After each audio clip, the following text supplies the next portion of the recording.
Okay, I think I got it. Yes, it's saying we are streaming. Hey, welcome everybody, episode 204 of Atheists on Air Beyond the Trailer Park. And we have a full house today. We have with us Miss Brigitte and Miss Sammy and Miss Morgan. How are y'all doing?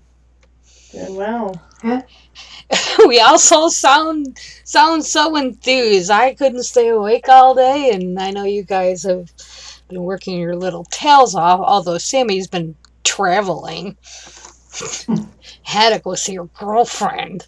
I got sick on the way back. Yeah, that sucks. Yeah, I'm glad you didn't get socked with a bill from the hospital. Yeah, so, if anything, before we get into the howdy doodies and all that fun shit, any problems with the stream, give a shout out, let me know in comments, etc., etc. I'll attempt to fix it, at least before the next show. I have too many windows open. See, I'm refreshing the YouTube screen and I'm still not seeing us live. What? Why not? It's saying we're streaming. To be the bearer of bad news there. I don't know. Is it under the 204 episode link that we have? Because that's We Talk Bible History, yeah? Yeah, that's the one where we talk some Bible history, episode 204, and it says we're live. So when I refresh the YouTube page, I don't know if anyone else can see it or not. Let me get to it. Okay, this is kind of embarrassing. I'm talking to myself. No, we can hear you too. It's okay. Oh, yeah. Yeah, we're not imaginary. No, it says we're live now. Okay. Well, I don't know how much anybody heard, but welcome to episode 204 of Atheists. What are we? Beyond the Trailer Park. Yeah, that's what we are. And we have a full crew tonight, and we're going to talk a little bit of Bible history. And can you hear us now, Miss Morgan? Yeah, we're live. Okay. I don't know what... My programs were saying we were live, and Sammy was watching and said we're not live, so... Who knows? But anyways, yeah, I'm a tech idiot. I admit it. Terrible idiot as far as tech stuff. And they don't make this program intuitive. And I've been trying to find a easier way of doing things, and it just isn't working for me. But I figure, maybe in a year. We're good now, yeah. And again, if okay, Bridget, you shrunk. I shrunk?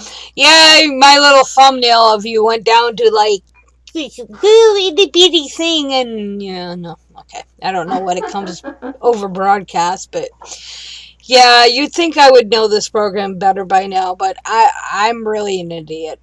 I need a personal tutor, is what I need, but... So yeah, tonight we're gonna keep it a little simple since we're all kind of stressing. Bridget's had upheaval, and well, Morgan works like work, and Sam's still on jet lag. I think I'm the only one that really doesn't have a life to worry about. I mean, I just go downstairs to work and come upstairs to go to bed. And now Bridget just grew! Oh my god. Too many cookies! Yeah. Oh well. I think it's my program. Hopefully it's not affecting the display over YouTube, but if it is, let me know and I'll figure it out tomorrow. I like how Sam tried to match me by putting on the most redneck hat that she could find. I didn't have one with an S on it, because you're like Team Morgan with the M hat. I was going to be Team S, but I don't have like a... well, it's for Ole Miss, University of Mississippi. See, I was trying to think like if I had anything even remotely with an S on it, like, Red Sox or something. Like, no, I got nothing. I got like nothing with at all that even has it, so... but like... I have Skull and Crossbones. I got Peace, Love, and Joy or some shit on my bandana. Live, laugh, love. Oh, you. It might be on there. I don't even know. I don't even know which. I'm not sure which bandana I even have. I just grabbed one. I have they're all pre-tied, so Yeah. It's almost time for do-rag. White people decorating for the win. Oh my god. Yeah. I've been wearing bandanas since before bandanas were even bandanas. People used them for hankies. Back when you had to cut up a shirt. Yeah. Back when I had a shape besides a 2x4 with tits. Mm-hmm. So. Oh my. It's fun. But yeah, we're going to talk a little Bible history. And I was kind of surprised. This is from Rosa Rubicondor. I'm going to just say RR. I don't know if William likes his personal name used over air, so we'll just say RR for short. Although he does have his Facebook page connected to the his website. But he put this out, maybe 3-4 weeks ago, and I thought it was kind of interesting, just in the sense that, he titled it "Silly Bible History the Authors Got Wrong," and a couple of the so-called alleged history, like there's a few of them that I wasn't even I was aware of them, but not aware of them, so it was kind of fun. But yeah, he. He basically, obviously, is going to ignore the obvious ones, the creation, Adam and Eve, the talking snake, the Nephilim, Behemoths, and Noah's Ark. Those are all pretty much obvious that they were pretty sure, like 99.9% sure, none of it happened. I'm not saying that a flood didn't happen, but it was not a global flood. So, you mean animals from all over the world didn't line up 2 by 2 to get on a boat? No. Wow, my mind is freaking blown right now. Yeah. Elephants and kangaroos. Well, the fact that you just said kangaroos, there's this one meme I know floating around where it talks about kangaroos hopping all the way from Australia and back and not leaving any bones of their dead along the way, being that they don't have opposable thumbs, so they have no means of picking the bones up. So yeah. And then I know when another meme was it was a child cartoon characterization for Noah's Ark, and they had 2 lions walking together, male lions. Yeah, I know. Yeah, I've seen that one. It's like, So yeah. Yeah. So the first one on his list was the Tower of Babel, or Babel, depending on how you want to pronounce it. And basically what RR states is that the Tower of Babel is a hopelessly inept attempt to explain why there are so many different languages.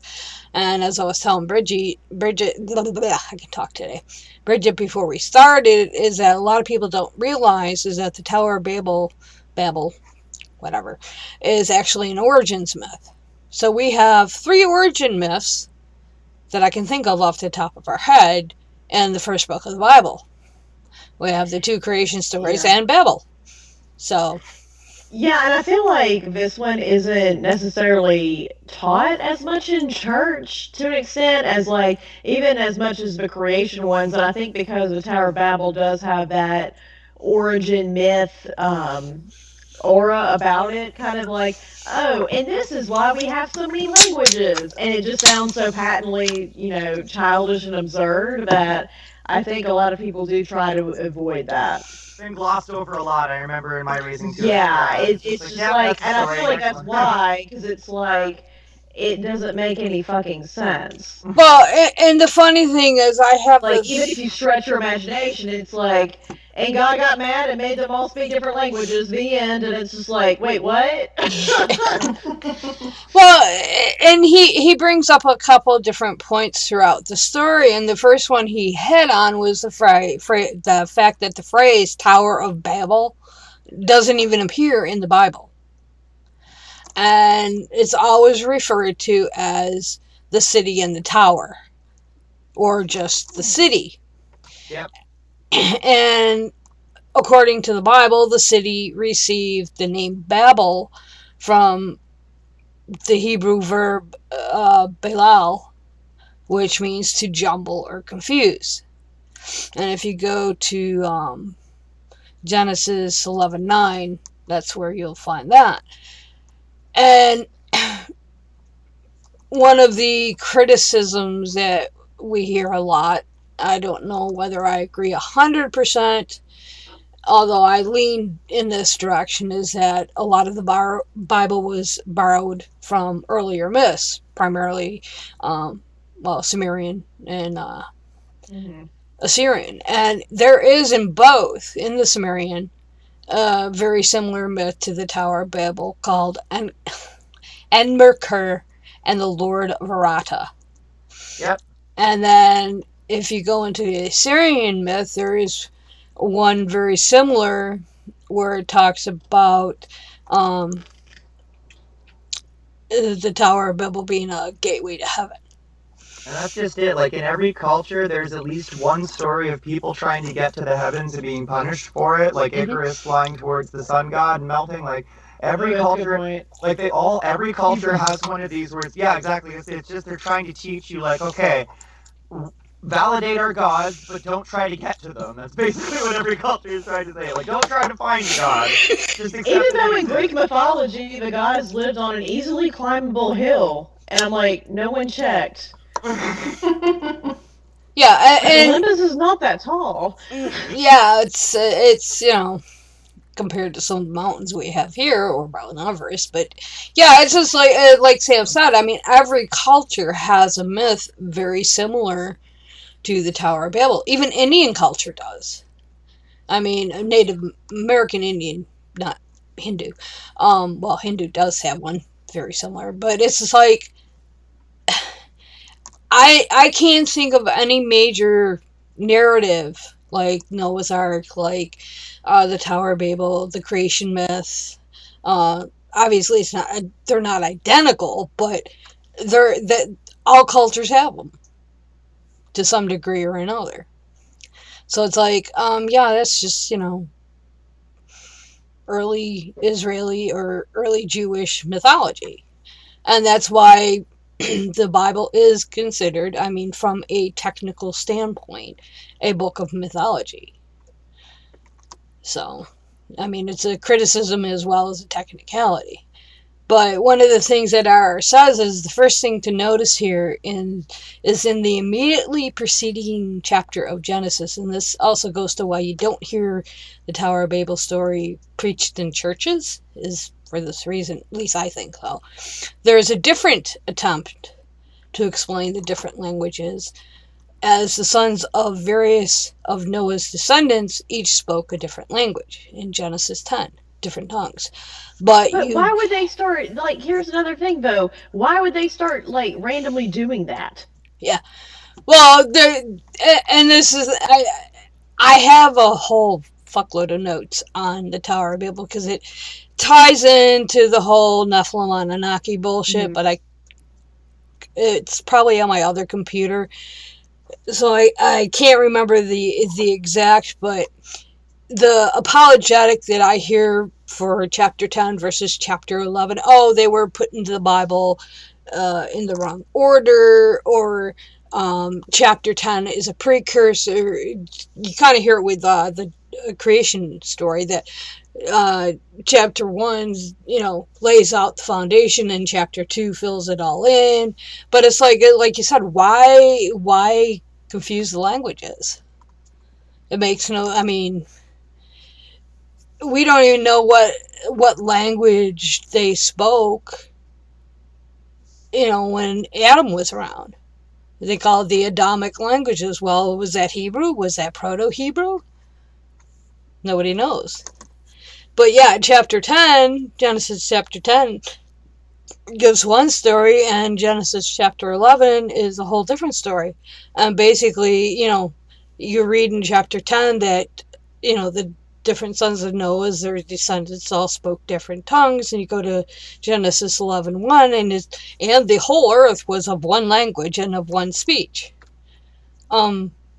but you So it's just like the two different creation myths, yeah, or it's just, like the multiple gospels. yeah, It's like it's funny how many, or there's like two different. If you look at Chronicles, when you look at Kings, and it's funny how much there are like two different versions of the same story, yeah, but yet it's all supposed to be true. yeah. And it's like our said. I mean, clearly, chapter 10 and chapter 11 were written by different people who were unaware of another's tale. And he's kind of alluding to, I think, I can't read his mind, obviously, as what we know is the documentary hypothesis. And for the JEPD, J for Yahwist, E for Elohist, P for Priestly, and D for Deuteronomist. And there's, if you look like chapter 1 and chapter 2 of Genesis, one's written from the Elohist, Elohim, and the other is written from a priestly source. And the same applies with, all throughout, especially the first 5 books of the Bible. So yeah, there were different writers writing from different perspectives. And one of the things between a Yahwist and an Elohist, for example, is most Yahwists, basically the writing dates from the Babylonian captivity, which was like 597 to 539 BCE, and maybe a little bit later, but it's named that because of the characteristic use of the term Yahweh. It's a J because in German it was JHWE.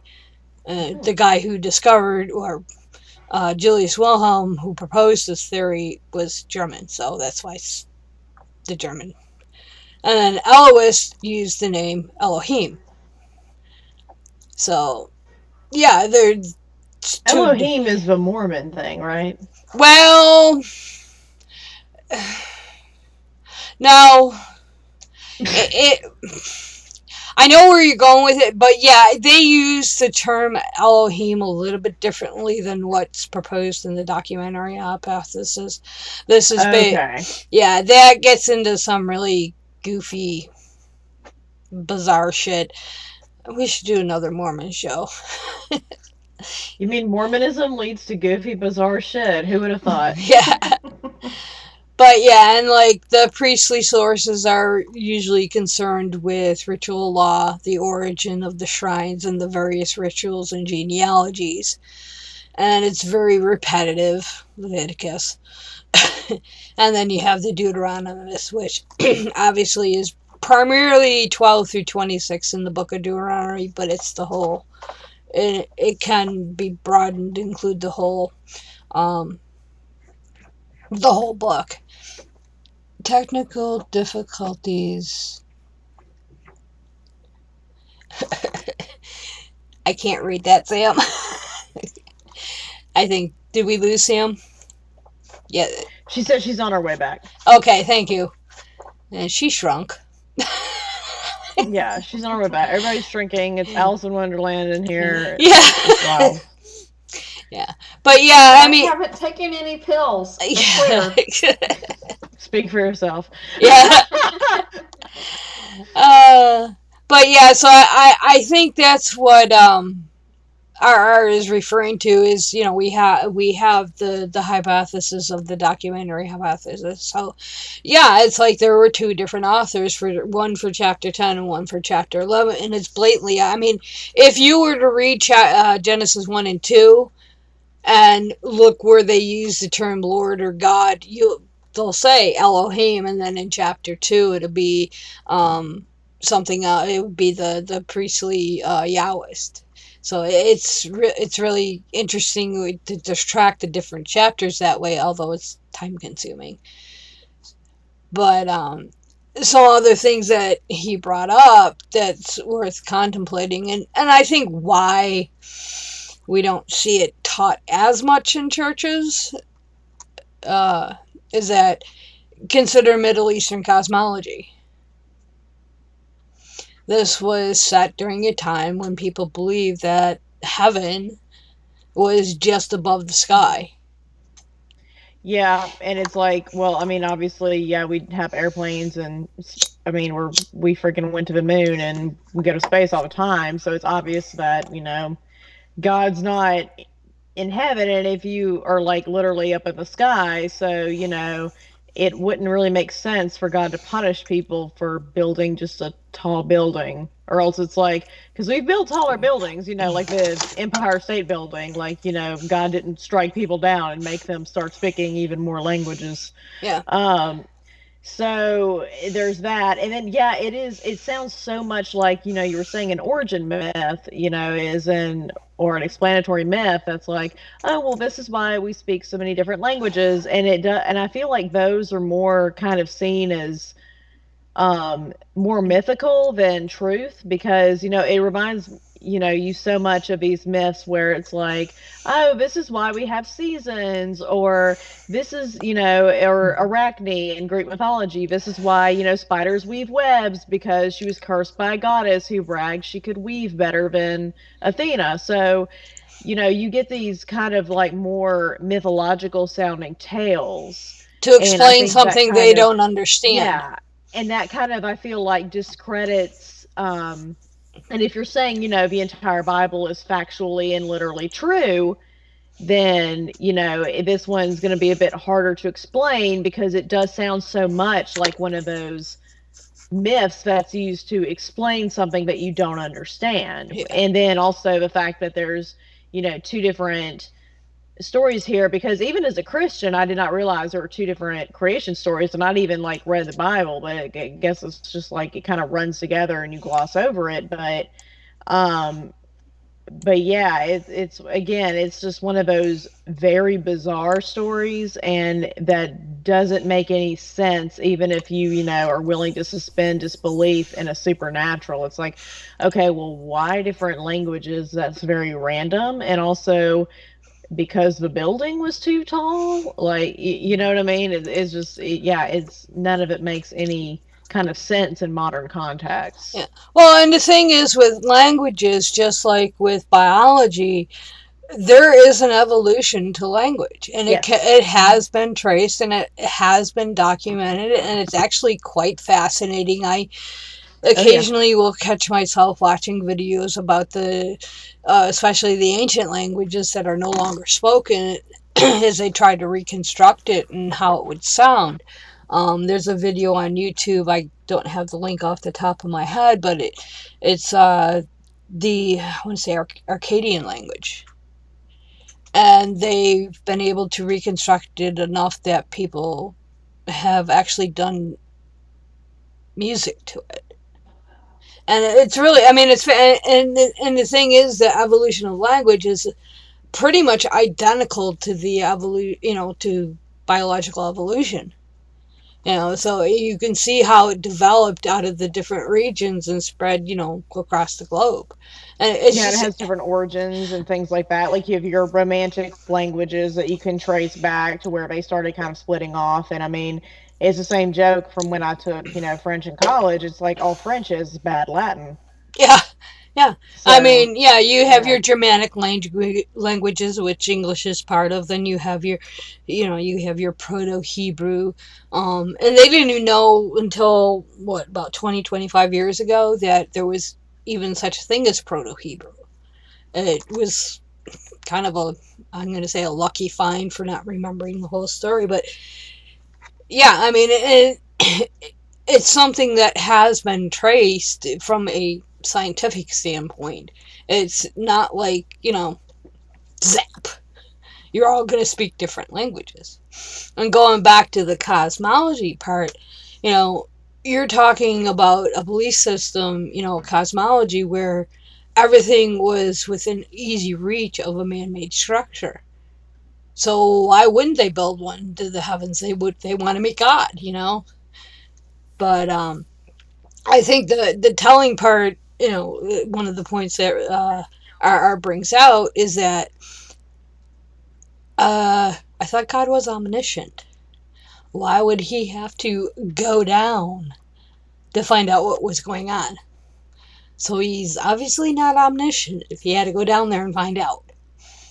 Yeah, I know, but it does. It reminds me of like I'm like, what is he? Some kind of construction surveyor? And he's just like, hey, what you guys building down here? You know? Yeah, it's just like what is happening in this story? Like, it is it's. I mean, the whole Bible has a lot of wild things in it, but this is one of the more like bizarre ones that again it gets glossed over because I feel like anytime it's brought up, it's like it for some reason or another or for multiple reasons people are just like what it's just it's one of those things where I think that it is better for a lot of preachers and such to gloss over because yeah it is so I think just it. I think bizarre it. and jarring. Well, It's one of those that's it's easy to like be like, well, I don't know if the Bible is completely literally true because this is just patently absurd. Well, and I think that's a good point, Morgan, because if you like take any of the various narratives within the Bible and break them down into their constituent parts, you're like, oh, what the fuck? I'm not sure about this. Because Yeah. I mean, because there's too many absurdities. Yeah, it's like God is having to pop down and see, hey guys, what's going on? And then it's like the building's too tall, and then he's getting mad because I guess heaven is like right where an airplane could conceivably go. And then it's like, oh, well, to punish you, you're going to all speak different languages randomly. And it's like, what? That doesn't, what's happening? Yeah, it's just a very weird story that, and it's also, I think it's one of the shorter ones as well, from what I remember. Yeah, So even the Bible's kind of like, yada yada yada, this happened, goodbye, let's move on. yeah. Well, and I think one of the biggest, I guess you could say, criticisms is that, and this is something that R brought up, was the number of generations that this was supposed to occur in. I mean, we had the flood, okay, and then 5 generations later, supposedly, and I liked how he put this, supposedly there were enough people to undertake a major engineering project, the like of which had never before been undertaken and has never been done again. The problem is, we know it takes a massive support system to provide enough surplus value in terms of food and services to maintain a vast workforce. So there wouldn't even have been enough people to even do this. Yeah, and what it reminds me of is at this time, in Sumerian regions, they were building these things, which, I mean, I'm sure we've all seen them, and I know Ancient Aliens is like, aliens did it, but, whatever. But the ziggurats, these pyramid type structures, you see them, and, the Yeah. Mayans built these kind of pyramid structures, but then also you see them in the Middle East called the ziggurats. Mm-hmm. And so it reminds me of that, but I mean, again, that is something that was a mark of this modern civilization, which would have meant that there's a city. There's not just 5 generations of Well, dudes walking around. yeah, from 8 people. Yeah, exactly. There, like that would have been something you built in like a metropolis. Yeah. I mean, as far as it went, the word meant at the time. It would have been a city at the time. But yeah, it's just very bizarre, and you can see where somebody would get the idea of, oh, these people built, because like Sam was saying, it's very much like an Icarus type Mm-hmm. story where like it's oh well, don't be too prideful or else you'll fail and bad things will happen. Yeah. Well, and that's the thing. I mean,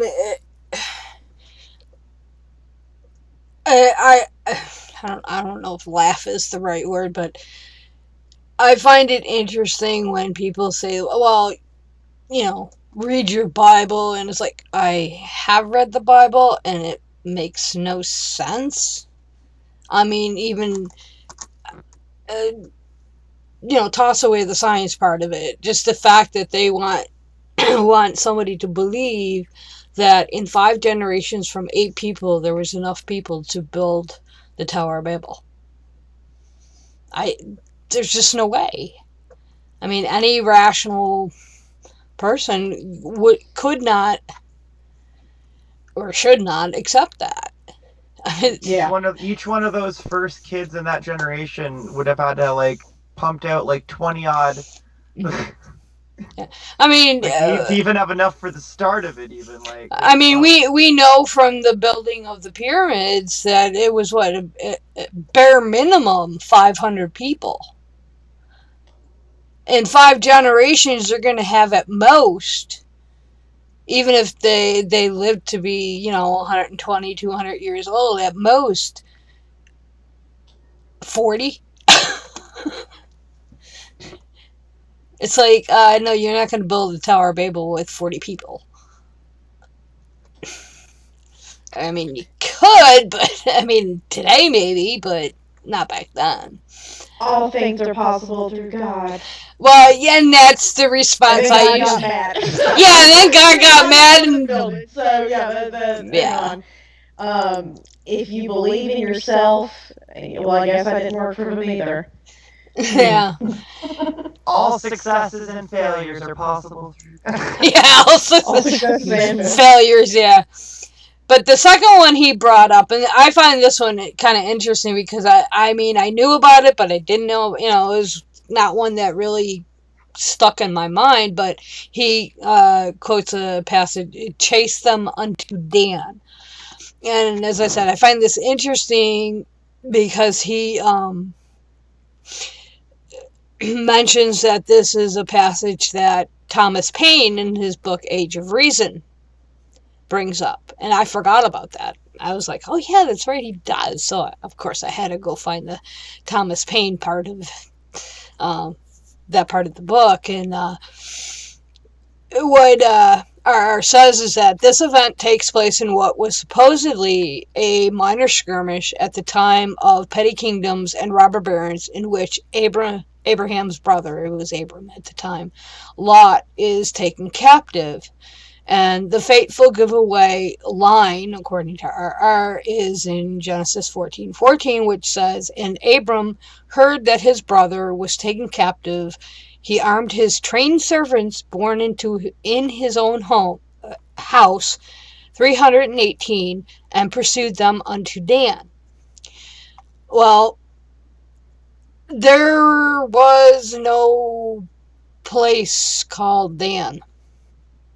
Now, is it possible, though, that this book was written a long time afterwards, and at the time it was written, there was a place called Dan that people would have been familiar with? That's actually a point that R brings up, and part of the reason why he called these silly histories, because it's obvious that a lot of these accounts were written after the fact.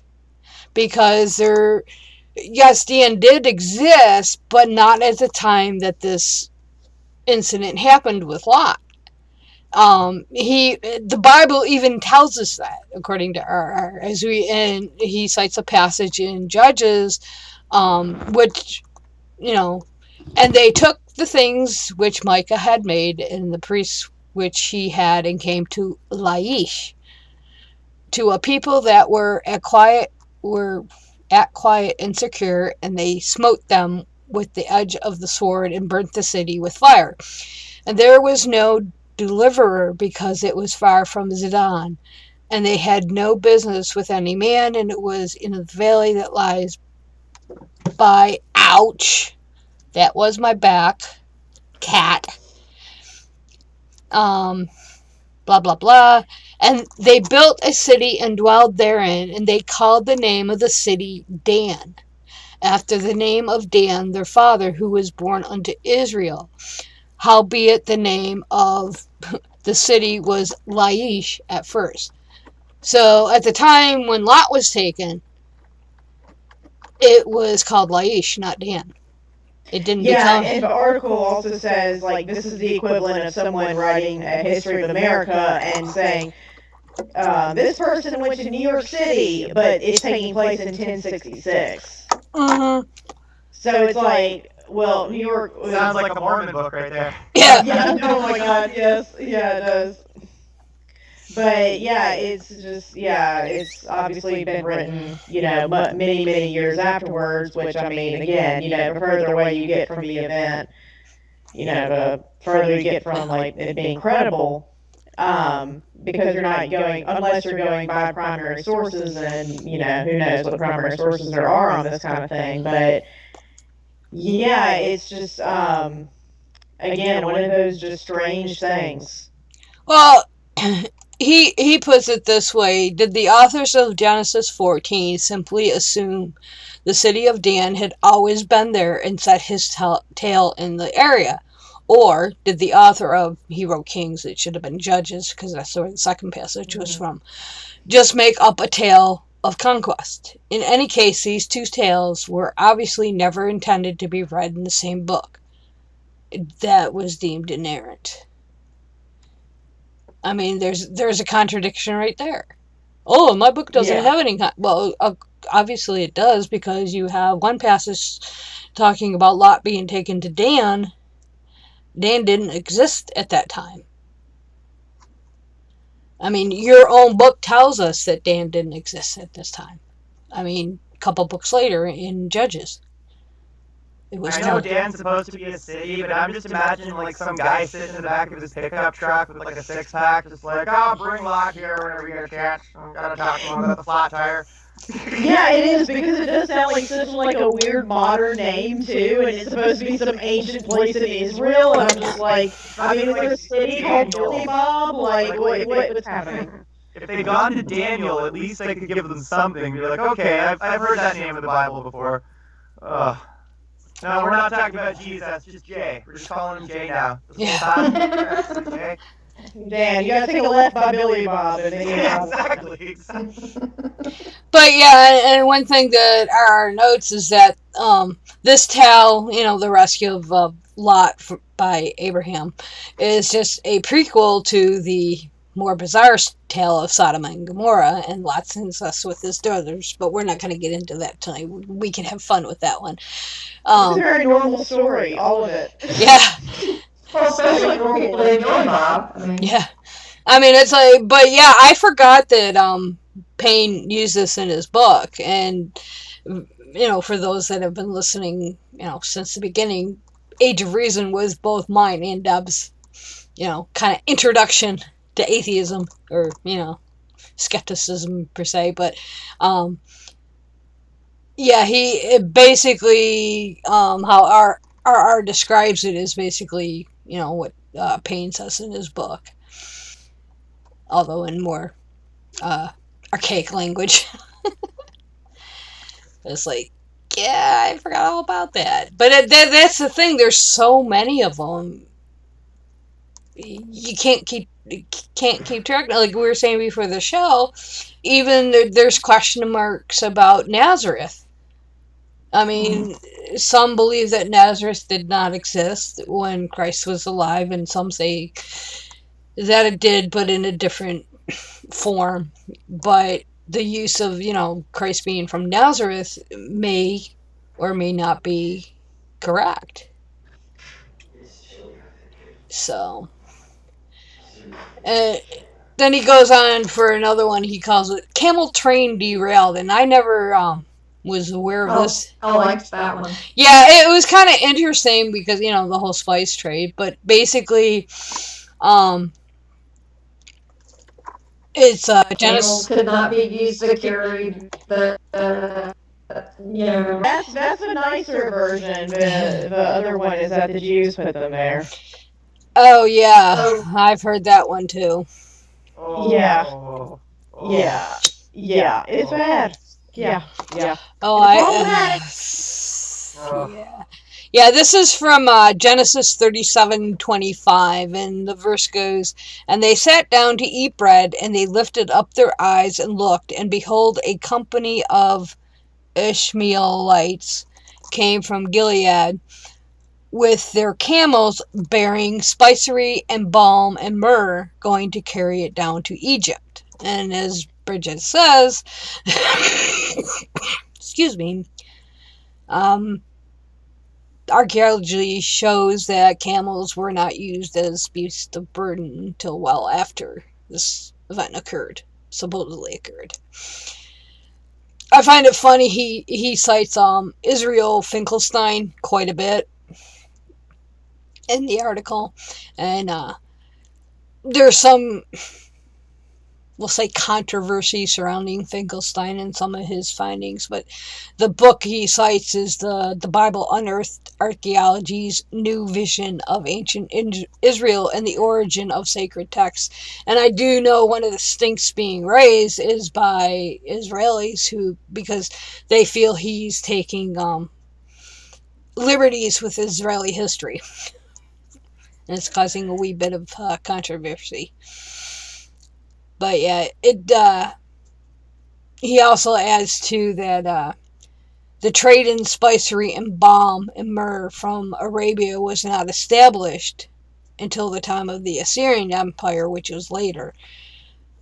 So basically he's saying that the author of this tale simply assumes that things had all been as he knew them, with camel caravans passing through bearing goods for sale in Egypt, which wasn't the case. So, and then my favorite, the Exodus. It's like, yeah, the Exodus that never happened. There's so much wrong with it. Well, I mean, just on the grand scheme of things, I mean, there is no archaeological evidence whatsoever that the Exodus ever occurred. There are no findings of encampments, of fires, of animal remains, of even human remains. Nothing. Yep. But I think a point that has always stuck in my mind was way back in the beginning of Beyond the Trailer Park. Deb did what's called Creation Moments based on a creationist out of Ontario. And if y'all remember, she was describing how it took them 40 years to pass the Sinai Peninsula, which would take approximately 6.9 hours today walking in a straight line. And there was a meme, and how she described it was that if you stretched everybody end to end in one line, the first people would be entering Israel as the last people were crossing over. I mean, it would stretch the whole peninsula because there was supposedly approximately 3 million people. But one of the I mean, there's numerous memes, but my favorite is they show, you know, they compare it to Alexander the Great, his conquest of that area, and it has a map showing the route he took in 11 years, his conquest, compared to the 40 years, and it goes like all over the place. I mean, they would have had to loop back so many different times. They'd get to the border and turn around.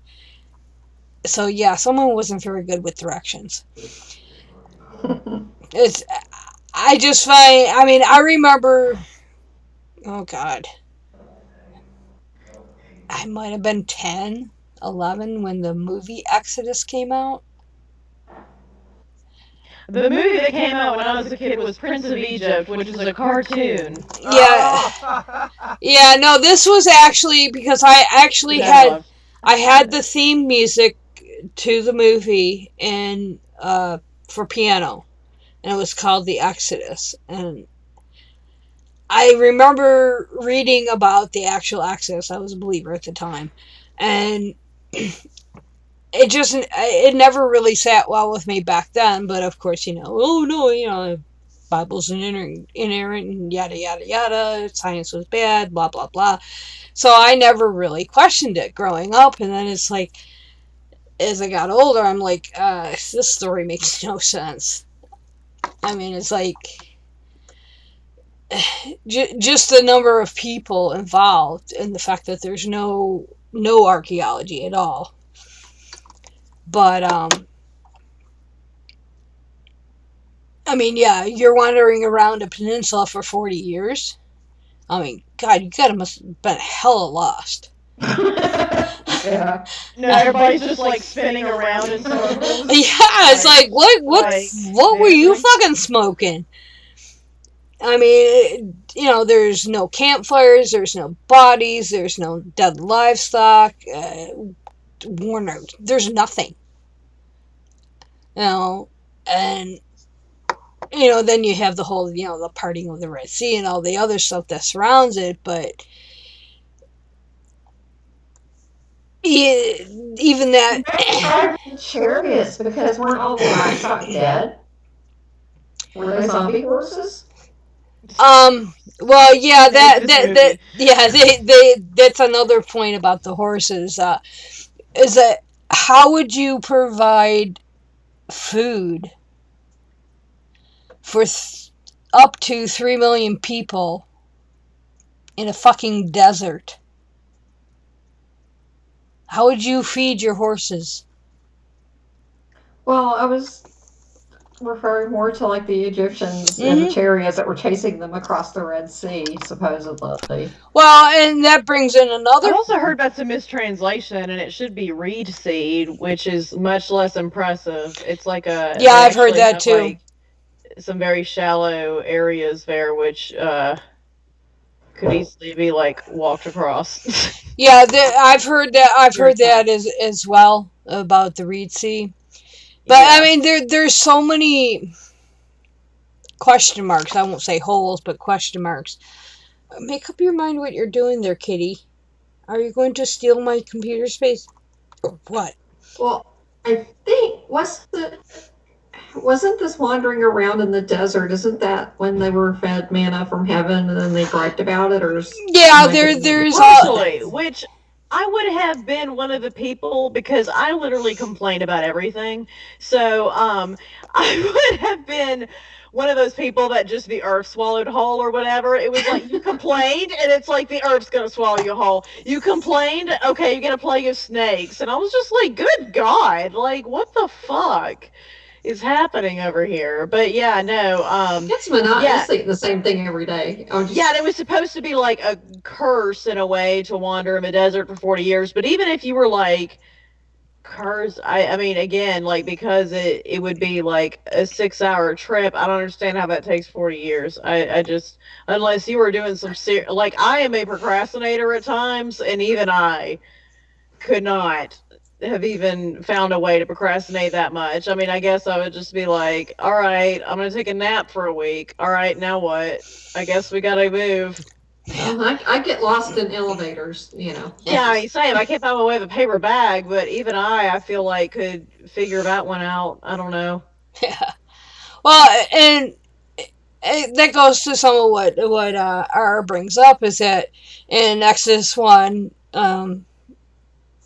verses 8 through 11, it talks about how they did the new pharaohs rose up, or new king over Egypt, which knew not Joseph.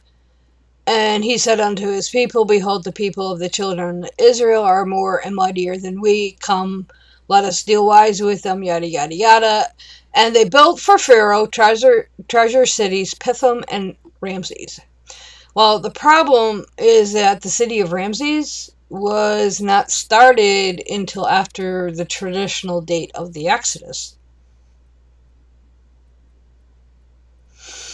And, Yeah, a lot of the timelines of... Yeah, that's just started. That's not even like... at all with the dynasties. Yeah, I mean, and he goes on, the problem with the building of the city of Ramses was not started until after the traditional date of the Exodus, when, according to the mythology, there were no Hebrews, slaves in Egypt.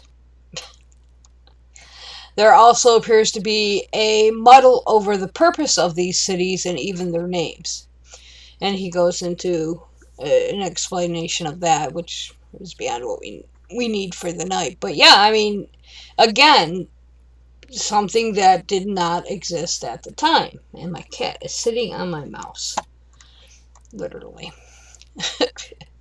So, and then,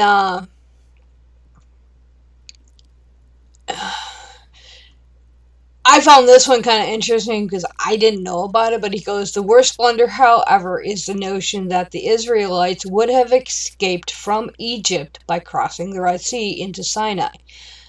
Sinai, at the time, was an Egyptian territory. So they would not have been leaving Egypt at all, just merely moving to a different part of it. The northern coastal route from the Nile Delta to the Levant and Canaan would have been patrolled by the Egyptian army, and that the idea of 3 million people guided by a pillar of smoke by day and fire by night could have wandered around unnoticed by these military patrols is absurd. Yeah, I think they would notice a giant, like, fucking wall of smoke and a wall of fire. Like, I don't know, it'd be kind of a thing that stood out to me if I'm just bopping around the desert. Mm-hmm. Like, hey guys, the coolest thing we've ever seen in our entire lives is a butterfly. We have this pillar of fire over here, but like we're not gonna freak out about it. Yeah, no one's gonna mention it ever again. Just in this one time. You know, my horse took a shit bigger than me one time. That's the coolest thing I ever saw ever. Like, there's fire. There's fire there, guys. Why are you ignoring that? Like, come on, patrol. This is the B team patrol. They didn't really care that day. They were slacking patrol right there. Well, I think that would point to it being a volcano god. Yeah. Yeah. I mean, seriously. Well, Think yeah, about it. it Smoke during opens. the daytime and fire at night sounds like a volcano to me. Yeah, I don't know the geology over there, so I don't know if there's any But they're volcanoes. worshiping a volcano god. Yeah, Pele or something. yeah, and that's the thing. I mean, while we might be saying it facetiously, who knows? I mean, that could very well could be. I mean, as I said, I don't know what the geology is like over there, if there are any volcanoes or were any active volcanoes back in the day. But going to a point you brought up earlier about the horses, our adds on that incidentally, this tale contains another hollower. He was pretty what's the word I'm looking for? We'll say harsh in his criticism, though not so much in an anachronistic as the blunders that we mentioned above. One of the plagues that supposedly killed all the cattle, including explicitly all the horses. Yet here was Pharaoh able to put together 600 chariots in pursuit of the escaping Israelites. Which required horses, and I think they were zombies. Yeah. So, yeah. Because they were dead. Yeah. Yeah. I mean, But I feel like that would have been mentioned because that is kind of fucking metal as fuck and terrifying to have zombie horses be chasing you. Yeah. What other explanation could it be for having the horse-drawn chariots when all the horses were dead? Yeah. Yeah. And that's the thing. I mean, if you really pick apart, the different narratives that are woven, especially within the Old Testament, the timelines don't match up, as Sam was saying, and like you were saying, zombie horses. I mean, it just doesn't make any sense. But yet, this is supposedly the inerrant word of God. Mm-hmm. And he actually listed quite a few. I mean, I'm focusing mostly on the Old Testament because I didn't think we'd get through all of them, but it looks like we might. But he goes on to talk about the Wall of Jericho. I don't know. Do you guys remember that story? Mm-hmm. Where the 40,000 walking around outside the walls of Jericho for 7 days, and then 7 priests blowing 7 trumpets while the people shouted at the wall, which came tumbling down. And he goes, one little quibble here is that one of those 7 days would have been the Sabbath. That doesn't count. God can't see it if you're blowing a trumpet at Jericho. He has to turn around. The clay jars hit it or something. Yeah. I mean, they have to blindfold God and spin him around 3 times. Find the Jericho God. Take you 7 days. I mean, it didn't say 7 consecutive days. So for all we know, it's generations, and that's how they had enough people to build the next whatever. Once a month they meet up. The next made-up thing they did, yeah. It's like 2 chariots worth. That's like 2 cars, basically. Yeah. That's a thick wall for that time. Like, I don't even think when the Crusaders were marching on Jerusalem, like way later, like thousands of years later. I don't even think the Christopher Gate was that thick that they had to break through. Well, what kills me is like every now and then in the news, you'll catch I can't remember what they're called, but your more extreme Orthodox Jews will string wire throughout wherever they live, so technically they're not leaving their house. I'd have to look it up, but I'm pretty sure that even today God realizes that you found a loophole in one of his laws where, he says that you should be resting on the Sabbath, and you're stringing these wires. I mean, I have read stories where some of your ultra-Orthodox Jews won't even turn on a light switch on the Sabbath. But yet they'll string these wires to say, oh, we're not leaving our abode, we're within this wire guideline. But we're supposed to believe that back in the day that they marched around Jericho for 7 days, ignoring the Sabbath? I mean, what, did they march 4 days, take a day off, and then march 3 more? Like It's a lot to be desired. It really does. Like, yeah. Well, and then getting high on quail and manna, getting high on them for. yeah, and then a point that you brought up, Sam. Back when this is supposed to happen, Jericho didn't have a wall. Yeah, funny that. Yeah. It's really easy to work. break down. It's good to break down a wall that isn't even there in the first place. So later on, people could say, "Hey, where'd the wall go? Our God took it down. Yeah. You weren't here when it happened, but our God destroyed the whole wall that was here." Yeah. Hear about Trump? Yeah. Oh, it's funny because it's true. Yeah, some of the parallels to today are kind of scary. Sidetrack. Paula White's now in the White House. You guys know who Paula White is?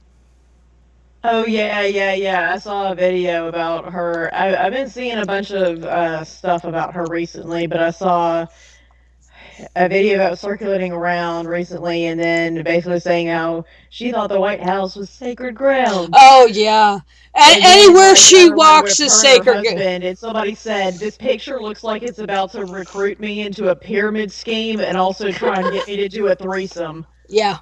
Oh yeah, I mean, and that was a really, I mean, it looked gross. Yeah. Yeah, I mean, the hubby looked kind of creepy. Yeah, they both look scary. I was like, I feel like I'm about to be like scammed, and then I'm gonna wake up without a kidney in a hotel room. Yeah, it's like then they're gonna be like, "You want to do a threesome?" I'll be like, "No, I'm just gonna go." Not as bad as orbs. Not as bad as orbs. Oh God. Now the cat can't make up mind what he's gonna do. Oh, Marianne. Yeah. So then he gets into some of the New Testament stuff, and I didn't quite get through all of this, so I'm gonna actually have to read right from the article that he posted. But I just thought it was kind of interesting. I mean, these are stories that, for any of us that grew up in religion, are kind of sort of familiar with. I mean, how many times obviously now we think more critically, but we just accepted them for what they were. We didn't question them. I mean, if you knew, like, now, if you knew then what you know now, would you have believed any of them? I mean, no, especially if but I mean, if you think about when I quote unquote believed in them, I was like a child, so. A huge cornerstone of that, though, too, if you think about it, because everyone here can remember before the internet existed. All of us here are old enough to think about that. If you think about that, I've noticed kind of a critical thinking hump kind of happen there, where it's like the newest generation of people who are really, really, really avid about religion are usually the ones that still have the most information kept from them in general. Yeah. So Well, it's we have Or a they hump where we all curate a discovered it. bubble yeah. Yeah, around yeah, them. Yeah, they yeah. curate a bubble around them. Well, Well, I know, like in my case, I was not allowed to watch any documentaries, and so I wasn't even aware that the Sumerians had a civilization. I'd never heard of them before, mhm. or anything that was 10,000 years old. I had It's never not if seen it's or not Canaanite, it didn't happen. right. Well, look Well, at I'm into the the whole 6,000-year-old thing because I was shielded from anything that would show look this at was older. the Duggars from 19 Kids and Counting. No, God. Ooh. Okay, I remember, and yes, I used to watch the show religiously for like 7 years. Why? I have no fucking clue. God, her womb's just got to be a water slide by now. Next kid just like Yeah, plunk, wee, like just no effort but anymore. It can't be good. Yeah, that cannot be good for you.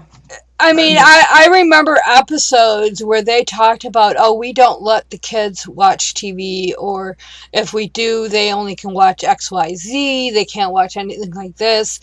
They have to have a accountability partner when they're online. They couldn't look up anything subversive. So, like, if they wanted to find out if, anything about evolution, let's say, they weren't allowed to look at that. And if they did, their accountability partner goes and narcs them out to mom and dad. Or they have to use a website created by Christians for Christians, like Conservapedia. I don't know if you guys have ever enjoyed that little gem. Oh, Oh God. yeah. Or like they did, to me in high school was our research papers. We had to do research at our school library, which did not have anything in there that would have contradicted the faith. Yeah, exactly. And so, yeah, it's a bubble. And so, Yeah. I mean, I know some of the more conservative, like, I went to a Christian college. One of my sister colleges was Wheaton. Okay, Wheaton is fairly conservative, but they teach evolutionary biology.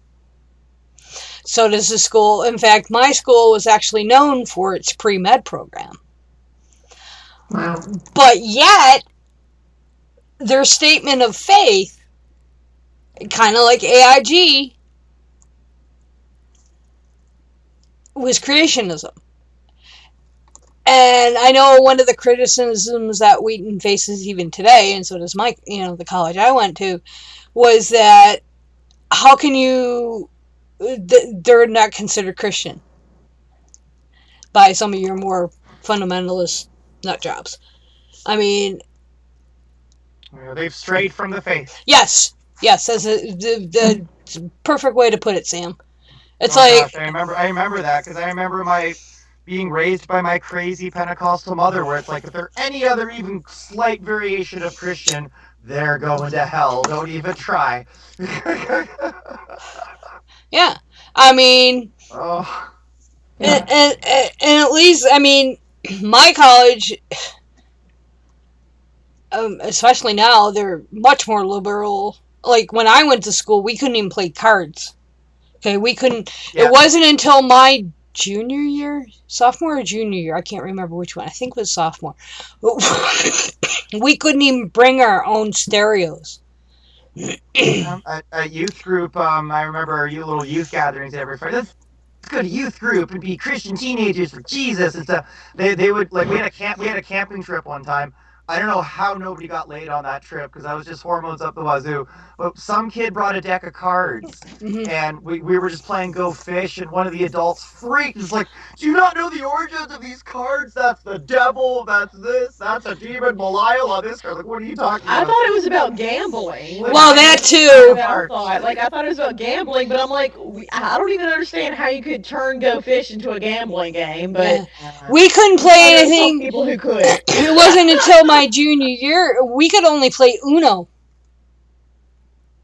Yep, Uno and Skippo are what they brought in instead. They got rid of the actual cards and it was just Uno and Skippo. That's all Yeah, we had. yeah. I think it was my I guess you junior. would be tempted to play the poker Yeah, Yeah, exactly. At that or point, the you just want to play blackjack. something better at that point. Yeah, Like, yeah, oh, yeah. Y'all start gambling. Y'all have somebody there that's running the floor. All of a sudden, they're like 12, but you figure it out.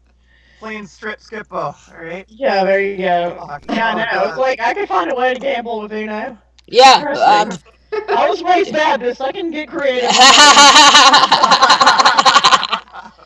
Yeah, and it's crazy because I mean, like the college I went to was, I mean, by some of your more conservative fundamentalists would be considered a den of Satan, which I did at the Oh time yeah. believe it was because the first day on campus I picked out the 3 top major drug dealers. There you go. My Well, that's easy to do, though. That's Well, easy. yeah, especially when your priorities are a little screwed up. That's all I cared about back then. But yeah, it's like, and they were funny. That is that their fathers were major donors to the school, so they never got into trouble. Oh, that's on brand. That is Yeah, completely I on brand. know. It's That's like, classic. Yeah, that's classic. well, I always Tale found, as old as time. yeah, I mean, I always found it funny. I mean, that some of the worst behaved, for lack of a better word, kids, at the time my age, were PKs. Mm.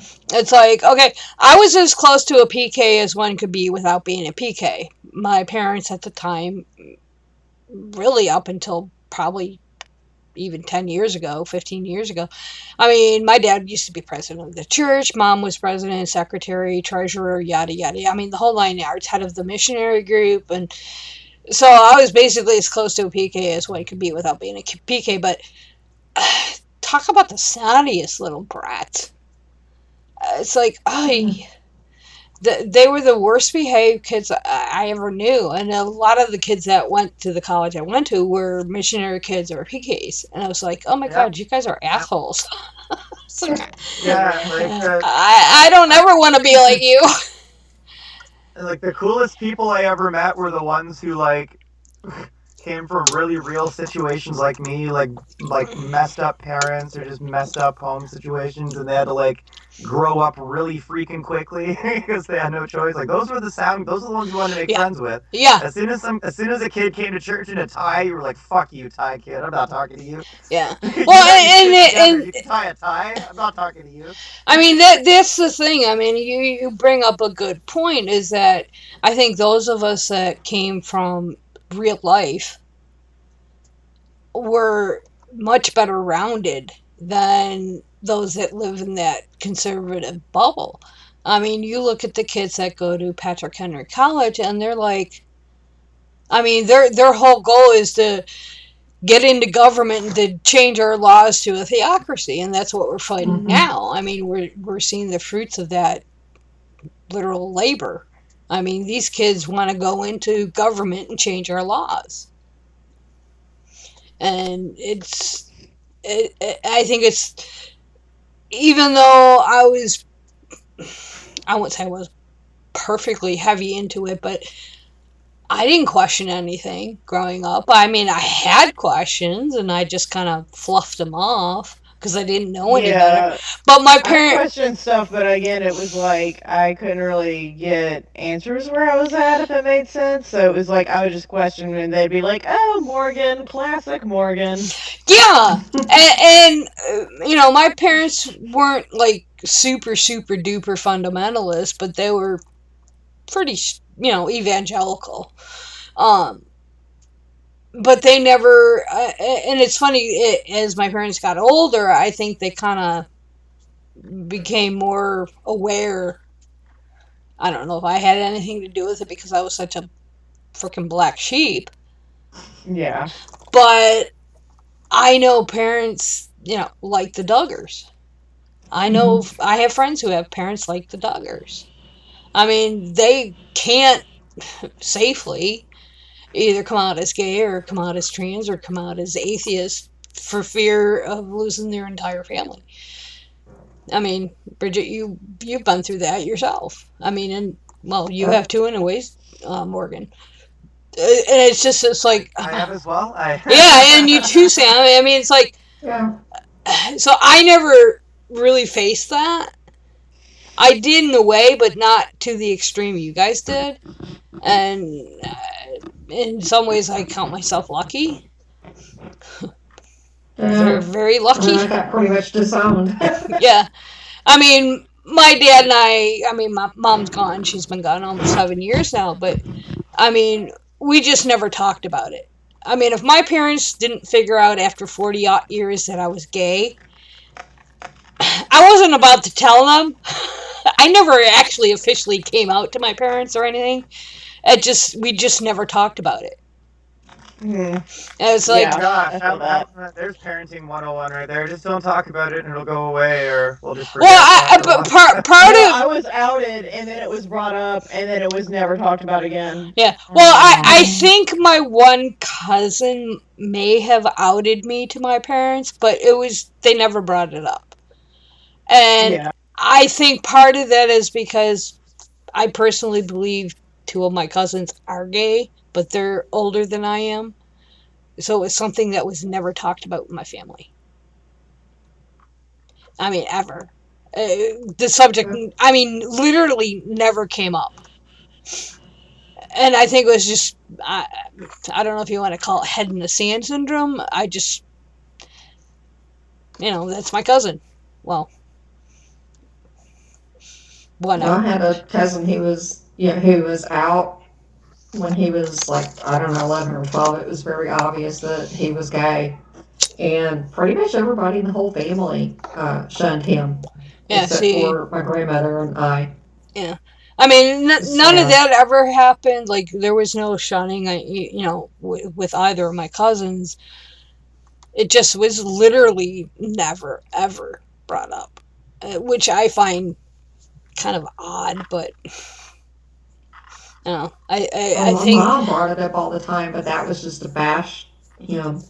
I think I found it so funny when I came out.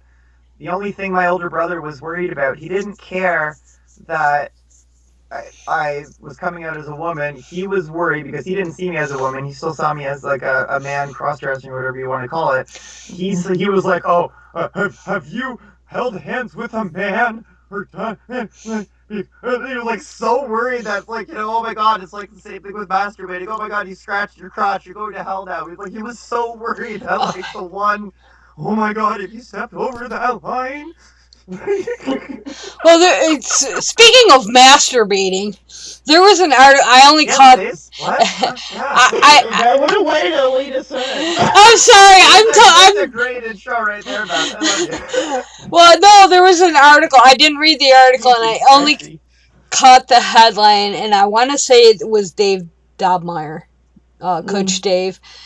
And I don't like where this is going, but continue. well, they were saying it was something about how masturbation was bad, and I'm thinking, why is it bad? It's like a normal human thing. Like, Dave doesn't, like, sit there and get all hard when he yells about AOC, but okay. Yeah, I was just, it just is, Bad, he's doing it wrong. yeah. There's a reason that podium goes so high. Yeah, I just when you said that, it just made me think of the article. I was like, oh, I'm not even going to read this one because I know it's going to set me off. This was like before I took my 5th nap today.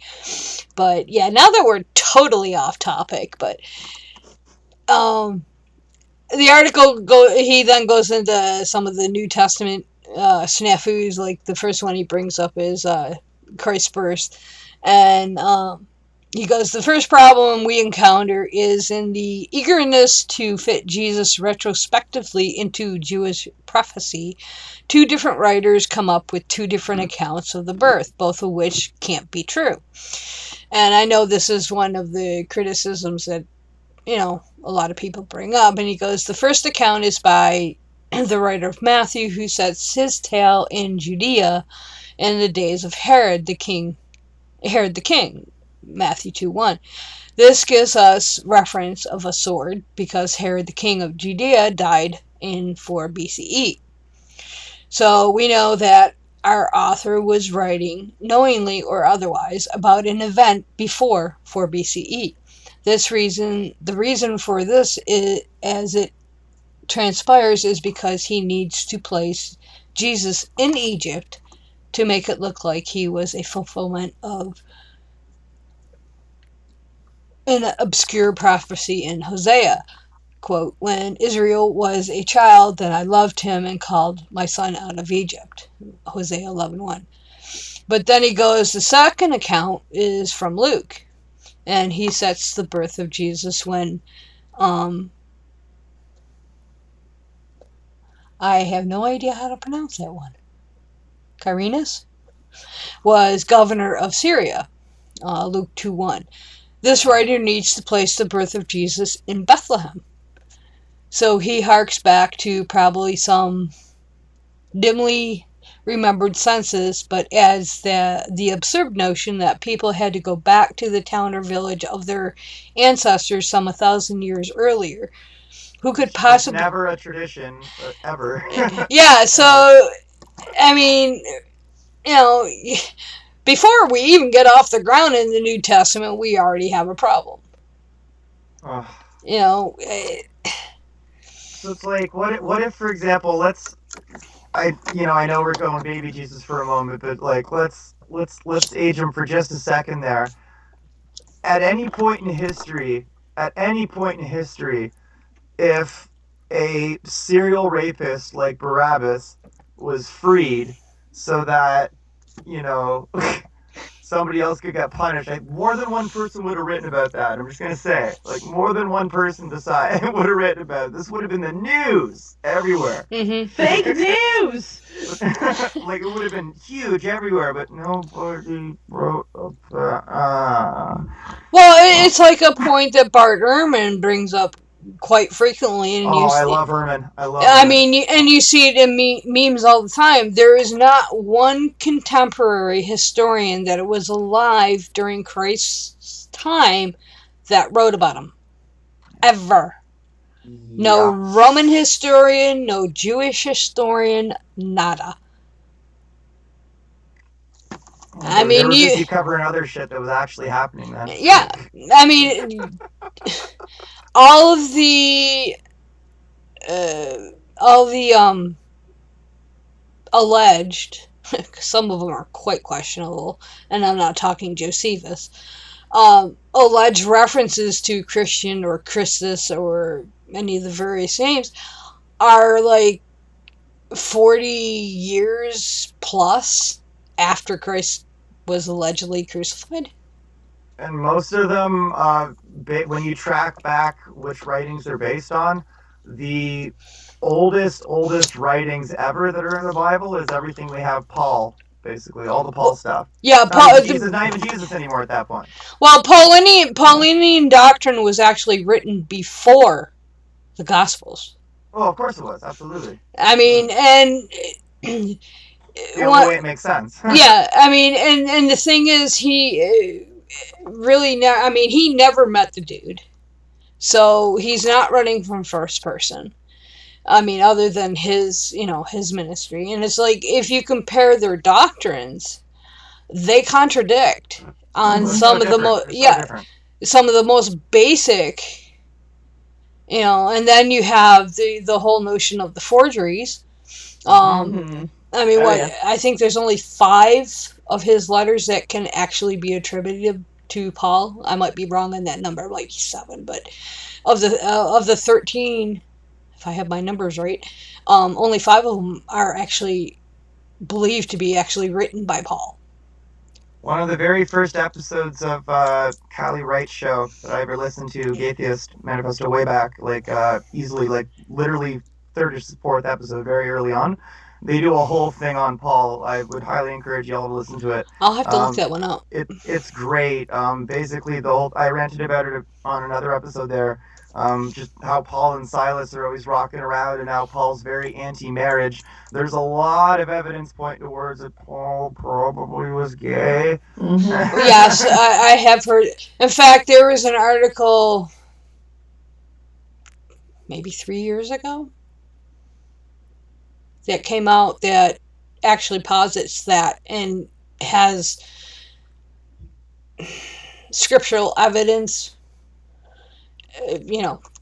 showing why they think the way that they did. They think that Paul was gay, and it's actually quite interesting. I'll have to dig it up, see if I can find it. I don't know if it's on this There's computer. a whole show we could do right there. Oh yeah. Easily. But yeah, and then he goes right from his birth to his crucifixion, and I always found the topic of his crucifixion kind of interesting, because like I've heard so many different things that the manner in which he was crucified, and like what happened after, they would never let anybody take the body. Most likely he was thrown in a common grave with everybody else. So I've heard so many different things. Well, and if he was executed for blasphemy, wouldn't he have been stoned to death? I mean, was that not the It was a rule? Roman execution, though. It was a But Roman. Romans wouldn't care about blasphemy. Exactly. And that's just it. They wouldn't randomly execute some stranger over a convicted serial rapist that they had in custody. Yeah. But also the thing goes back to if he was stirring up, kind of political trouble, things like that in the region, they definitely would have cared about that because they cared about stability overall. Yeah, and that's the thing. I've heard so many different variations of how the actual crucifixion really does not make any sense from this standpoint coming from a Roman perspective. Like you were saying, Morgan, that, if he was stirring up trouble, yes, they would, but they wouldn't give two flying fucks about blasphemy. The biblical account says it was because he was claiming to be the Son of God, or yeah. But I'm not sure. The Romans wouldn't have given two shits about that. Yeah, it's portrayed though as if the Romans kind of had their hands tied, and they were like, "Oh, well, the Jewish people want us to crucify him, so the all-powerful oppressors." This would be like the Nazis getting mad because some Jews in Auschwitz were rising up. Like, no, like these guys are fucking in charge. They will cut you. Like, they're the Romans. They're in charge. Yeah. They don't care about a small mob. They've got fully armored centurions everywhere in every town. Like, this is when they're at the height. This is not when they're in their decline. This is when they're at the height. Yeah. Like, they have no reason to worry about a little rabble mob from somebody they've conquered. The Jews are conquered in their minds. Like, they've done it already. They're a conquered people. They're Romans now, like everyone else. Like, just no continuity. Yeah. And that's what I think. I know when I originally looked at this information, years ago, it was like, I think that's really the crack that open. A lot of people think that I'm an atheist because, I couldn't rectify my homosexuality with the Bible. And it's like, actually, I solved that problem back when I was 18, 19 years old. So it has nothing to do with being gay. It was just, things just didn't make any sense anymore. The more information I gathered, the more things didn't make sense. But let's see what he says. He goes, then we come to the hopelessly muddled, I like how he put that, muddled attempt to write a tale or tales of the trial and execution of the supposed Messiah, whose death has now been elevated to an act that somehow offers mankind salvation. Vicarious redemption, yay rah! Let's consider this salvation thing for a moment. Salvation from what exactly and how did killing Jesus achieve it? The best explanation Christian apologists come up with is that Jesus' death somehow offers us salvation from the original sin of Adam and Eve when mankind fell from grace by disobeying God. Now, I don't know if he goes on because, as I said, I didn't get much past this. Original sin as a doctrine is not biblical. That's not something that's in the Bible. What about Isaiah in the book? That thing that was added later? No.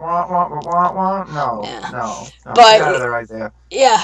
So he goes on, this then begs the question, why did God wait? If it was going to need the birth and sacrifice of Jesus to save us from this sin, why didn't he impregnate Eve? Have Adam nailed Jesus to the cross and have done gotten it done with. No need for Noah's Ark or any of the other bullshit. So, and he's right. I mean, why do we have all that we have leading up to, and this is where the whole notion of original sin comes in, and why it was added, per se, is that that's the only way you can make the timeline within the, alleged timeline in the Bible fit. But it was also when I was raised in Christianity, the original sin and that whole thing, the original choice, that's where the whole God's no longer interfering when humans do stupid shit line came from. Because it's like, oh, why didn't God stop, like, oh, we go back to the Hitler reference, why didn't God stop that horrible thing from happening? Oh, because God gave humans free will and sometimes humans do bad things. Like, no. Well, depending on which branch you come from, if you're claiming free will, well, we lost free will the second that, if you accept the Genesis 3, the bruising the heel of Satan as prophecy of Christ, you lost free will right there. Your free will is gone. So, and that's the thing. I mean, each sect of Christianity has, varying interpretations of, is that prophecy? Is that not prophecy? Well, if you accept it as prophecy, well, you can't claim free will. And that's where, they contradict, and it's like the whole notion of original sin, that's a man-made doctrine. The whole notion of the Trinity is a man-made doctrine that they, have fit into the Bible. Yeah, there are hints of it within the Bible, but you would think that if it was a doctrine that was so central to Christianity, that God would say, point blank, Father, Son, and Holy Ghost. This is the Trinity. Nothing. I mean, the word Trinity or variations of or interpretations of does not appear in the Bible at all. That's a completely man-made doctrine that was, 4th century is when it came about. The original, like he mentioned, Sodom and Gomorrah earlier. I mean, the whole interpretation of Sodom and Gomorrah states in Ezekiel exactly what the sin of Sodom and Gomorrah was. The whole homosexuality bullshit didn't come in and really take hold until the 1950s. Yeah, it was because they were greedy and hard-hearted and wouldn't help the widows and. But he goes on, according to the Bible, Jesus was arrested soon after his attack on the temple, the so-called cleaning of the temple, when he, overturned the tables and all that stuff. And he was arrested by Romans. Possibly then he was arrested for leading a band of extremists and causing a breach of peace. Okay, I can see that. Is point Morgan alluded to. However, we have him being accused of blasphemy. Oh, he does bring this up. Okay. By claiming to be the Son of God. And we have the account of the Roman governor, Pilate, saying he could find no sin in him, and basically washing his hands of the affair. Jesus is then handed over to the secular authority for trial under the local religious law. So they didn't give two shits about the blasphemy bullshit. But I think it comes down to, like I said, their hands were tied. But, yeah, when it comes to the execution, Jesus is not stoned to death as prescribed for blasphemy, but crucified, a method of execution by the Roman authorities for a breach of Roman law. There was no Roman law against blasphemy at the time, least of all blasphemy against local religion in Judea. Rome was officially polytheist, and people living within the empire were free to worship whichever gods they wished, or none, in whatever manner they wished to do so. So yeah, the whole blasphemy issue doesn't hold water. This was, it was basically the religious leaders of the time, saying, do this. And then he goes into Paul as well, the conversion of, one of the pictures they show is his conversion. But, I mean, the biggest thing is that, and I hear this a lot, is that, Paul knew Christ and all. It's like, no, Paul never met. Yes, he didn't know. He had a vision. And wasn't even Christ in the vision? Wasn't it like Papa God or whatever? Like of all the three, that was the one that blinded him. Yeah, it's like it's like Jesus, Papa God, and Holy Spirit, right? And so like, wasn't it the big Papa God who blinded him? Or I swear I remember it being like Big Daddy God, not like little child sitting on the swing set in the Simpsons episode God. Like. Well, it depends. I think you can look at it two ways, because if I remember correctly, without looking it up, is that the voice was, Paul, why do you persecute me? So, how can you persecute somebody who's dead? Well, this was. Well, that's the thing. When did this happen? Was it before Christ's crucifixion or after? Why are you, and that's the thing, the timelines don't. Yeah, the allegory is supposed to be that, like, oh, he's persecuting Christians or whatever, but really I think the whole thing is Paul was being a complete grifter. Mhm. Because, it's like, oh, well, here's this religion. It's, kind of a newer thing. There's kind of sort of a power vacuum because it's not like Jesus is around anymore, which is why I think this all happened, after Jesus' crucifixion. Because at that time, there wouldn't have been like Jesus there being like, hey, this is kind of how I want this thing to go. You can just kind of take it and make it your own. So, of course, the people who are going to do that are going to be people who tend to be people who lead, religions, or tend to be like sociopath cult leaders, that kind of thing. Because if you look at what Paul was saying, he's basically like a cult leader. And yeah, I think that Paul saw an opportunity there. And again, it's not like Paul was going to be persecuted or whatever, but if he could, again, make this kind of victim, narrative, which again is something that cult leaders do, then, that's a way for him to be pretty much a successful grifter. Yeah. Well, Tables all the time. Yeah. What our rights is that the last blunder in the Bible of major significance is the tale of Paul's conversion on the road to Damascus, and in particular his reason for being there. Okay, now this is not one I've actually heard before. The story is that Paul, as Saul, was a zealous hunter and persecutor of heretical Christians who traveled around, hunting them down and bringing them back to Jerusalem for trial and execution by the Jewish temple authorities. According to this tale, traveling with a writ or letter of authority, he was on his way to Damascus to arrest Christians when he was struck down, saw lights, and heard the voice of Jesus. He immediately converted, changed his name to Paul, the Greek version of the Hebrew Saul, and became the leading apostle for the new religion. Now remember, Paul and Peter had issues. However, under Roman law at the time, there was no crime of blasphemy, which we noted before, as pointed out earlier. Rome was a polytheistic and tolerant of any religious laws, and any religious laws were left to local secular authorities to enforce in their province.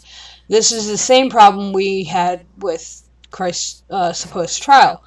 Jerusalem was in Judea. Damascus was in Phoenicia. Any authority from the temple authorities in Jerusalem would have had no effect in Damascus. Under Roman law, Saul would have been kidnapping Christians in Damascus, not arresting them, and the Jerusalem authorities would have had no more jurisdiction over them than they would have had over Britons or Romans. So that's kind of an interesting point. I've never even thought about that. Well, there's a lot of evidence that points to the fact that Paul, or whoever was writing the story of Paul, added that shit later to make his revelation even better. Like I like the more, when you look at the simplest reason behind it, a lot more points to what Morgan was saying, just a grifter basically. It's like, all right, how can I add to my epic story? Well, I'm going to Joseph Smith this shit up and add all this extra Yeah. adventure that didn't actually happen. Oh yeah, I used to persecute Christians all the time. I hated them. Meanwhile I'm inventing this religion. Like, Well, R goes on, Paul could not have been going to Damascus for the reasons stated in Acts 9:2. He outright says this is a lie, written by someone who didn't know the geography or the law of the time and place in which it was set. It also neatly plays into the hands of people who want to believe Christianity triumphed against oppression and persecution by Jews, and that Paul was acting on direct orders from Jesus. So, going to what you were saying, Sam, is that this was, could not have happened the way it's stated in the Bible. It just doesn't. It's literally, as R said, it's a lie. But I never knew about the whole thing with Damascus being in Phoenicia, etc. And, like he said, it would be like going to Britain, under Roman law. Yeah. It's just crazy. When you break things down the way he did, the way R did in this, it's like, it makes you wonder, how can you say that the Bible is inerrant when there are errors in the Bible? This is one that I didn't even think about, and I studied Pauline doctrine in college. It was that and the Torah. The first 5 books were the 2 areas I specialized in, or tried to specialize in, then gave up. It's just, I'm going to have to look into that one even more, because that one's kind of fascinating. there's some good ones there. Yeah, it's funny how the order of things is selected for a really specific reason there. Well, and that goes Oh, it's to, like it's on purpose. Yes, exactly. That goes to an article we might talk about next show by Hamet Mida, and I haven't read the entire article, but it's basically one of the criticisms that many atheists, myself included, use is that, the Bible is a 2,000-year-old book. Well, Hamet breaks it down, I think it's Hamet, breaks it down to where actually, no, the Bible really wasn't constructed until like 400 or 500 AD. So it's not a 2,000-year-old book, and it's not inerrant either. I think R does a pretty good job breaking it down. I just thought it was kind of interesting. What do you guys think? Well, Council of Nicaea, for anyone who wants to look into when the Bible was actually made and how, it's a great place to start, friends. Council of Nicaea. Now, see, I've heard, even from secular, I'll say, authorities, that the Council of Nicaea didn't have so much to do with the construction of the Bible, although it's the starting point, so to speak. But I haven't looked Start there and you learn so much. No, it's definitely not all to it, but that's where Constantine starts to say, hey, I've got all these kingdoms here. This city over here is worshiping the elephant god. This city's worshiping the sun god. Fuck, there's no unity here. Let's give them all the same god there. That it starts. There's definitely a lot more after that, but it's a good place to start for sure.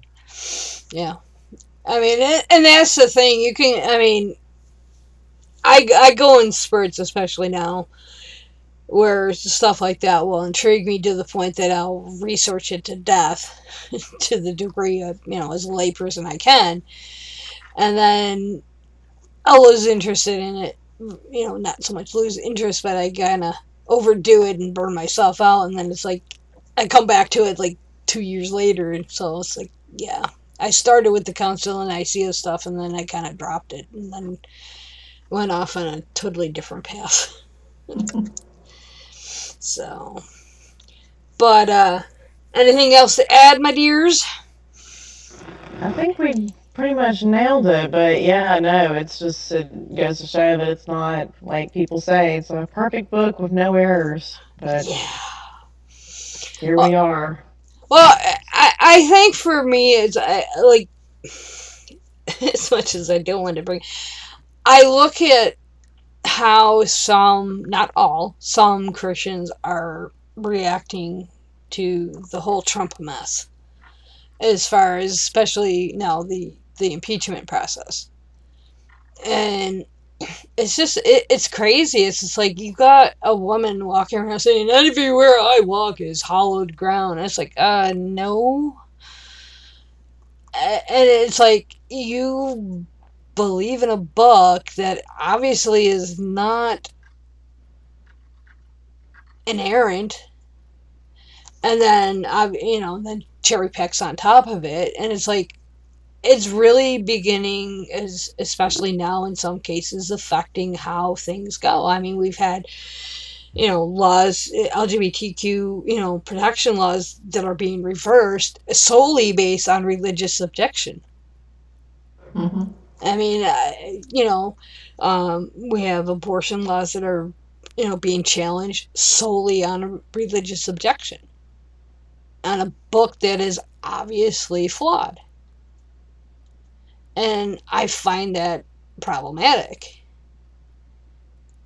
It's like, okay, if you're gonna base it on something that's true. I mean, I know I've always argued, as far as LGBT, I mean, there are no secular objections to, LGBTQ other than the X factor. That's it. I know, well, Deb had gotten into a debate with a guy and who claimed to be an atheist. And his entire argument were all right-wing talking points. He pulled it out of the religious context, but it was so blatantly obvious that they were religious objections. But he refused, he tried to couch it in secular terms, and it's like, you can't. Mm-hmm. And, I see,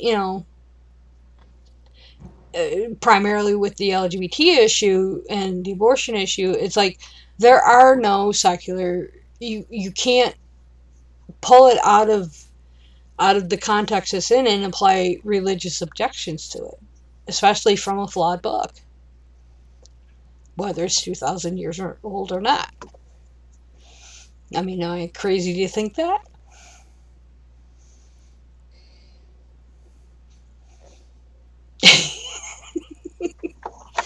But anyways, so I just thought that was a good starting point for us to get back into it, and we had all four of us here, so that was even cooler. Yay. Yay! Oh, yeah. I know things are going to get a little squirrely with the holidays coming up. Yeah. Oh, yeah, they are coming up, aren't they? Yeah, definitely. It's like people are already talking about Christmas party for work, and I'm like, I know. I'm like, there is. No. Stop it. We just got past Halloween. It's like I'm seeing ads for Christmas trees, and I'm like, I mean, I don't dare. I want to get one, like a Charlie Barn tree. I have for a while, and I used to have one when I didn't have the cats, but every time I get any type of tree, my cat fucking destroys it. Now, I can just imagine what Zorro's gonna do. I mean, he's all of a sudden decided to be Cuddly Kitten. Well, he's not a kitten. Cuddly Cat. And he generally is not cuddly. But he now all of a sudden has taken over half my desk. And if anybody has seen pictures of my cat that I post on Facebook, he's 25 pounds. Yeah. He's not a little cat. And he's not fat. I mean, he's not like obese. He's just a big cat. I mean, I can barely pick him up. He gets, I'll let him run in the hall, and then when I try to corral him back in the room, then I end up chasing him up and down the hall. And he'll lay down and then want me to pick him up. I'm like, dude, I can barely pick you up. I mean, you're right at my limit for what I can safely. And I know I have gotta hurt him when I pick him, because he's just so fucking heavy.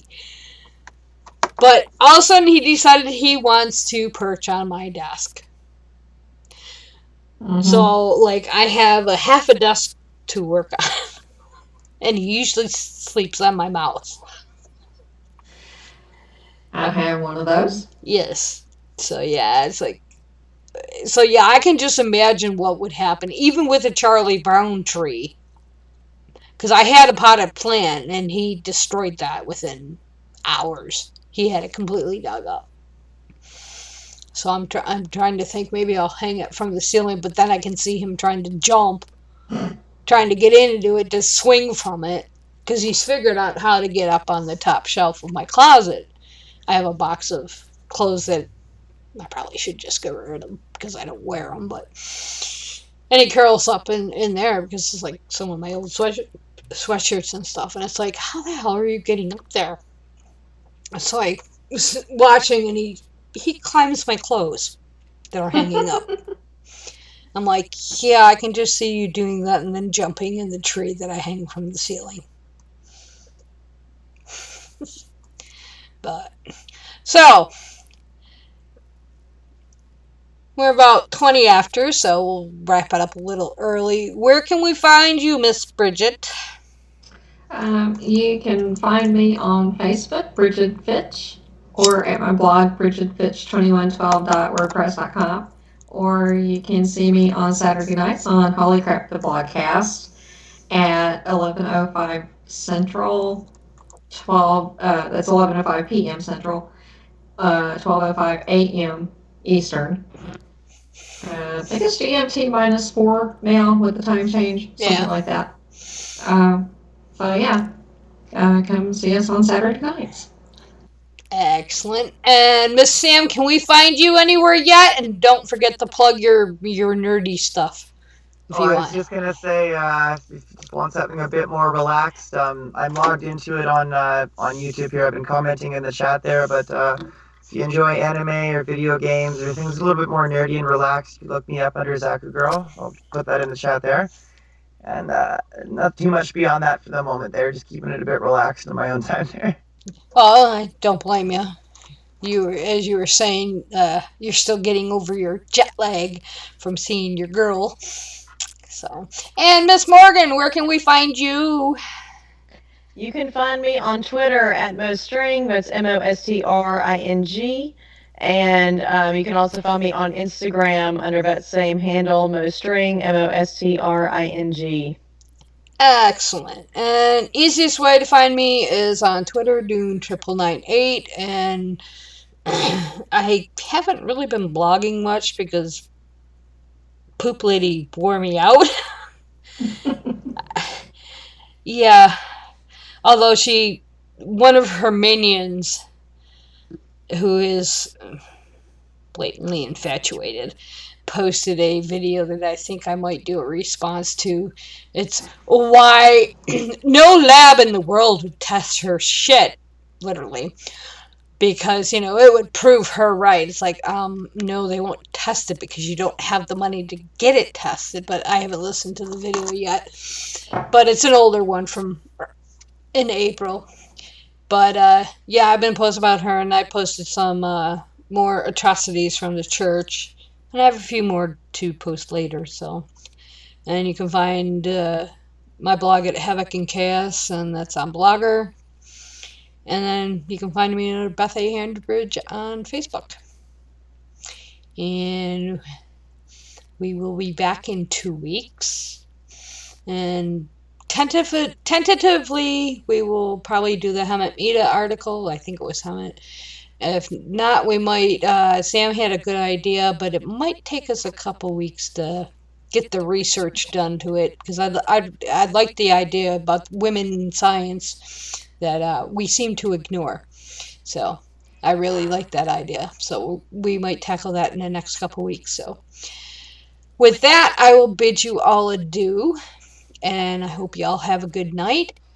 And now where is my button to turn this fucker off? Ah, there it is. I still haven't figured this out. So good night, everybody. And have a pleasant evening and a good rest of the week.